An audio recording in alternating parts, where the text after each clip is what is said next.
After governing Karnataka for 3 years, well, the BJP in this particular election in 2023 came up with 66 seats. Now they're going back to the drawing board to see what went wrong. Well, several things went wrong for the BJP. Not only could they not fire up their party workers and the Karyakartas on the ground, who many say were not only quite disappointed because they felt that there was a lot of anti-incumbency that was being felt, not just against the MLA but also the party. And the campaign that was run by the Congress, which is against corruption, the 40% commission and the Pay CM campaign, that also did affect right to the grassroots level. But the BJP will go back to the drawing board. More importantly, there will be a major overhaul of the party unit. Now, News 18 has learnt that the BJP state president Nalin Kumar Katil has offered to resign, and he has taken responsibility for the abysmal performance of the BJP. Remember, the BJP while campaigning said they won't get anything less than 150 seats, and they landed up at 66 seats. But at the same time, apart from the top leadership that the BJP is contemplating, they will also look at overhauling from the Morcha level all the way up, because they feel that this entire reshuffle is necessary to energize not just the party workers but also the office bearers, to ensure that when 2024, when Karnataka along with the other states in India go to the Lok Sabha elections, they will ensure that out of the 28 Lok Sabha seats in Karnataka, the BJP gets at least 20 to 26 seats. They have a target of that. And here, the role of B.S. Yediyurappa will be extremely important. Now, if you remember, when we did see B.S. Yediyurappa, who was asked to step down as Chief Minister, Basavaraj Bommai took his place, but later said he did it on his own will. He said, I have two objectives. One is to bring the BJP back to power in Karnataka. Well, that did not seem to happen because of the anti-incumbency wave that was seen and how the people of Karnataka voted.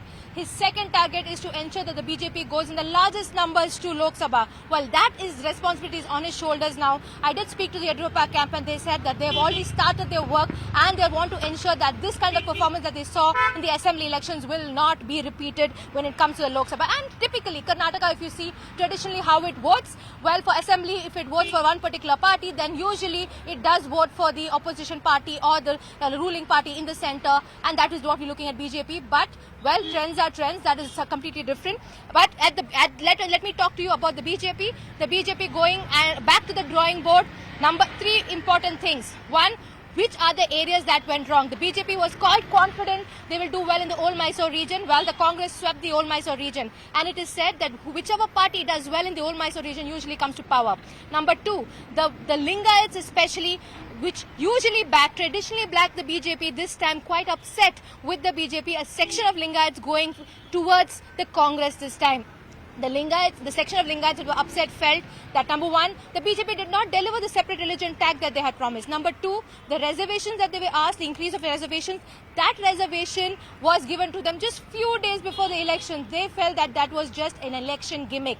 They were hurt, and a lot of the mathas, the Lingayat mathas also not, if you notice, not coming out in the open telling the people or the Lingayat community whom to back. Clearly, that also boomeranged for the BJP. And number 3, the BJP Karyakartas also feeling a lot of anti-incumbency. And importantly, if you notice that more than 13 ministers of the BJP lost, and that also shows the kind of anti-incumbency that took place. And the ministers who lost, also those who switched over from Congress and JDS to the BJP, those seats face severe anti-incumbency, and they also lost. So clearly here the BJP now looking at possibly where they went wrong in their calculations.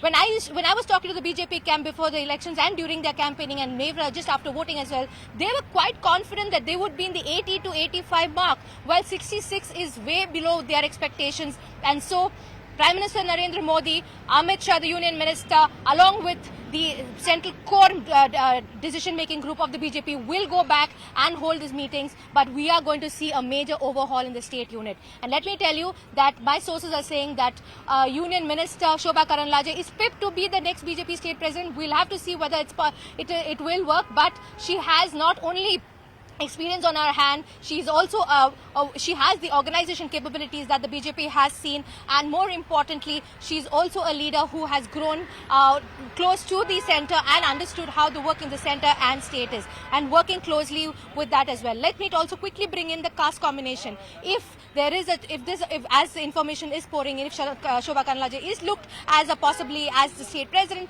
being a Vokaliga, there will have to have a caste balance in terms of leader of opposition. The BJP also considering, but the Lingayat should be made a leader of opposition. So these combinations and permutations are to be seen. BJP has a huge Herculean task, not just to win elections handsomely in the 2024 elections, but to ensure that by 2028, when Karnataka goes to elections again, that they come back to power like they did in 2008.